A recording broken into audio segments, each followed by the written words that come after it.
ఆఖరికి అబద్ధాన్ని కప్పిపుచ్చడానికి అవతల వాళ్ళ మీద నెపాలు నెట్టడానికి కూడా ఎక్కడా కూడా ఎట్టి పరిస్థితుల్లోనూ వెనుకాడడు. అతను చేసిన తప్పిదాలని పక్క వాళ్ళ మీద నెట్టడానికి చూసే వ్యక్తుల్లో ఫస్ట్ వ్యక్తి జగన్మోహన్ రెడ్డి ఉంటాడు. నిన్న మొన్న నేను ఒకటి చూసా, మొహానికి మసి అంటుకుంటేనట తుడాల్సింది అద్దాన్ని కాదట, మన మొహం మనం తుడుచుకోవాలి. దాని అర్థం ఏంటో, మసిపోవాలంటే మన మొహం మనం తుడుచుకోవాలి. దాని అర్థం ఏంటంటే, మనం తప్పులు చేసి పక్కోడి మీద నెడితే మన మీద ఉన్న మరకలు పోవు. ఆ తప్పులు మనం సరిదిద్దుకుంటాలనుకుంటే అప్పుడు పోతాయి. అలా ఉంది ఈరోజు జగన్మోహన్ రెడ్డి పరిస్థితి చూస్తే.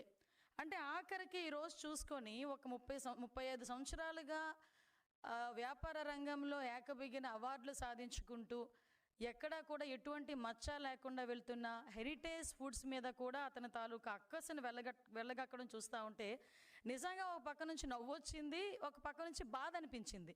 ఎక్కడో అక్కడ హెరిటేజ్ని బయటకు తీసుకురావాలి అంటే ఎక్కడో ఒక డైవర్షన్ పాలిటిక్స్ చేయాలి. ఇప్పుడు మొత్తం ఆంధ్రప్రదేశ్లోనే కాదు, భారతదేశంలో వెంకటేశ్వర స్వామి భక్తులందరూ కూడా ఈరోజు ఆ కల్తీ జరిగింది, మహాపాపం జరిగింది అని గురించి మాట్లాడుకుంటా ఉంటే దీని అంతటినీ సైడ్ చేసి ఎక్కడో ఇప్పుడు సంబంధించిన కొన్ని కంపెనీస్ని తీసుకొచ్చి, అదేవిధంగా హెరిటేజ్ కంపెనీ మీద, వీటి మీద ఏదో రకంగా బురద జల్లాలి అని చెప్పి ఒక రకంగా మాట్లాడే పరిస్థితి కనిపిస్తూ ఉంటే, ఇందాపూర్ డైరీ గురించి మాట్లాడే పరిస్థితి కనిపిస్తూ ఉంటే నిజంగా బాధ అనిపిస్తుంది. ఇందాక ప్రెస్ మీట్ పెడుతూ నా దగ్గర చాలా ఆధారాలు ఉన్నాయి, ఇన్ని పేపర్స్ తీసుకొచ్చాడబ్బా. అన్ని పేపర్స్ చూసుకొని నేను అనుకున్నాను, అబ్బా ఏం ఆధారాలు సేకరించేసాడో అని చెప్పి మేము కూడా అలాగ నేను ఒకసారి చూసిన వెంటనే నవ్వు వచ్చింది. యాక్చువల్గా ఇందులోని మనకి హెరిటేజ్కి సంబంధించి వెబ్సైట్ ఓపెన్ చేసుకున్నా కూడా లిస్ట్ ఆఫ్ కంపెనీస్ ఒక యూనిట్స్ సుమారుగా 20 ఉంటాయి. ఆ 20 లిస్ట్ ఆఫ్ యూనిట్స్లో కూడా 15 హెరిటేజ్కి సంబంధించి ఓన్ యూనిట్స్, అవి ఒక 5 కాంట్రాక్ట్ మ్యానుఫ్యాక్చరింగ్ యూనిట్స్.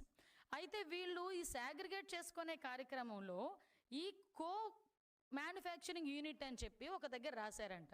ఇది ఒక్కటే కాదండి, ఇందాపూర్కి సంబంధించిన కంపెనీ గురించే రాయలేదు అది. ఇప్పుడు ఈ 5 కాంట్రాక్ట్ మ్యానుఫ్యాక్చరింగ్ యూనిట్లో one of the unit Indapur unit అది. అయితే దానికి కూడా ఈ 5టికి కూడా మ్యానుఫ్యాక్చరింగ్ యూనిట్ అనే రాశారు తప్పించి దానికి ఒక్కటి కూడా ఎక్కడా కూడా రాయలే. అది కూడా ఏంటంటే వాళ్ళ సిస్టంలో ఒక ప్రోగ్రామ్గా వాళ్ళు చేసుకున్నారు తప్పించి ఏదో మిమ్మల్ని మభ్యపెట్టడానికో జనాలను మభ్యపెట్టడానికో చేసిందైతే కాదు అని చెప్పి చాలా క్లియర్గా తెలుస్తుంది. ఎందుకంటే అక్కడ మ్యానుఫ్యాక్చరింగ్ యూనిట్ నుంచి మ్యానుఫ్యాక్చరింగ్ యూనిట్ రాసినంత మాత్రం ఏదైనా జరిగిపోద్దా? ఒకసారి ఆలోచించండి, లాజికల్గా ఆలోచించండి. నెక్స్ట్ ఇంకొకటి, అందులోని ఇంకొక పేపర్ తీసుకొచ్చి చూపించాడు. మరకంద్ శాస్త్రి ఆయన రిజిగ్నేషన్ ఎందుకు చేశాడు? ఆయనకు వేరే ఉద్యోగం వచ్చింది, రిజిగ్నేషన్ చేశాడు, స్టిల్ నవ్ ఇంకా అక్కడే వర్క్ చేస్తున్నాడు. ఈ నెలాఖరుకో మార్చి